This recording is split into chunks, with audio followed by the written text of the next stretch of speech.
Welcome to the Windows Computer and Technology channel. If you're using Firefox as a browser, there is a new version. Today we are moving to Firefox 127, and it is released today, June 11th. So if you go to your Firefox browser, upper right corner hamburger menu, and then go down to Help and About my Firefox, you will be sent to 127.0. What's new in here? Not a lot of front-facing features. One of them is going to pages that are not HTTPS completely. So when you go to a website, if that website is HTTPS or it's secure HTTP, but some items within the website, for example, an image, would not be HTTPS, what it's going to do is going to ask for a secure version, and if that secure version doesn't exist, then it will not download it.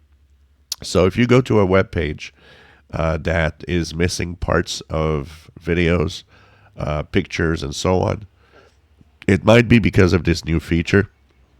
Now, it could be turned off within the settings of Firefox if it really annoys you, but it's in making sure that everything is secure. Everybody should be on secure HTTP today. The other things that the browser does is, of course, have improvements on the way that it's scaling websites. So there's all sorts of little things like that. And one of the most important things, of course, if you don't care about new features really, is the fact that it has a lot of security flaws. 16 security flaws have been fixed. A lot of them are high severity, so that means that if you want to stay safe using Firefox, update your browser, as this will make it safe.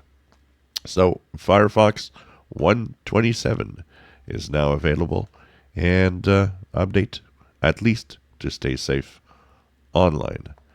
If you enjoy my videos, please subscribe, give us thumbs up. Thank you for watching.